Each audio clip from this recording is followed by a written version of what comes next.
यह कहानी एक छोटी लड़की समरीन और उसके बड़े भाई राजा की है, जो एक खूबसूरत गांव में रहते थे। समरीन सिर्फ 8 साल की थी, एक गोलमटोल और सपनों में खोई रहने वाली लड़की जो हमेशा नए सवाल पूछती रहती थी। उसका बड़ा भाई राजा 15 वर्ष का समझदार और देखभाल करने वाला लड़का था। वह हमेशा समरीन की बातों पर मुस्कुराते थे और उसे नई चीजें सीखने में मदद करते थे। एक दिन गांव के पास के जंगल में एक पुरानी अफवाह फैल गई कि वहां एक जादुई रोशनी देखी जा सकती है जो मदद मांग रही है। समरीन ने राजा से कहा, भाई, हमें भी जादुई रोशनी देखने चलना चाहिए। हो सकता है कि वह किसी की मदद के लिए पुकार रही हो। राजा ने पहले तो मना कर दिया, लेकिन समरीन की जिद के आगे झुक गए और दोनों रात में जंगल की ओर चल पड़े।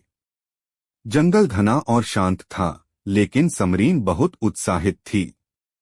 अचानक एक पुराने पेड़ के नीचे रोशनी टिमटिमाने लगी। जब वे प्रकाश के करीब पहुंचे तो उन्होंने पाया कि वह प्रकाश एक छोटे जादुई पक्षी से आ रहा था, जो बोल सकता था। चिड़िया बोली, मैं एक जादुई रक्षक हूँ, लेकिन मेरे पंखों की शक्ति कमजोर होती जा रही है क्योंकि जंगल का कीमती नीलम पत्थर गायब हो गया है। अगर वह पत्थर वापस नहीं किया गया तो पूरा जंगल सूख जाएगा। समरीन ने तुरंत कहा, हम आपकी मदद करेंगे। राजा ने भी सिर हिलाया, लेकिन वह इस बात से चिंतित था कि यह कार्य कितना खतरनाक हो सकता है। पक्षी ने उन्हें एक गुप्त रास्ता बताया जो एक गुफा की ओर जाता था। रास्ते में उन्हें कई कठिनाइयों का सामना करना पड़ा, तेज हवाएं, पेड़ों की छायाएं तथा एक बड़ी पहेली जिसका उत्तर देना आवश्यक था। लेकिन राजा की बुद्धि और समरीन के मासूम साहस ने उन दोनों को हर चुनौती से पार दिलाया।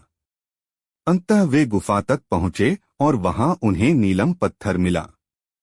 लेकिन पत्थर के पास एक शक्तिशाली अजगर था जो उसका रक्षक था। अजगर ने कहा, जो कोई भी इस पत्थर को लेना चाहता है उसे अपने दिल की सच्चाई दिखानी होगी। समरीन ने आगे कहा, हम जंगल को बचाने के लिए यह पत्थर लेना चाहते हैं। हम इसे हमेशा सुरक्षित रखने का वादा करते हैं। अजगर ने उनकी बात मान ली और उन्हें पत्थर दे दिया। जैसे ही वे नीलमणि पत्थर लेकर जंगल में पहुंचे, पूरा जंगल पुनः जीवित हो उठा। पेड़ हरे हो गए, पानी के झरने बहने लगे और पक्षी खुशी से चहचहाने लगे। जादुई चिड़िया बोली, तुम दोनों ने न केवल मेरा बल्कि पूरे जंगल का दिल जीत लिया है। घर लौटकर राजा और समरीन ने सभी को अपने अभियान की कहानी सुनाई। उस दिन के बाद से गांव वालों को जंगल की और अधिक परवाह होने लगी और भाई बहन का रिश्ता और भी मजबूत हो गया।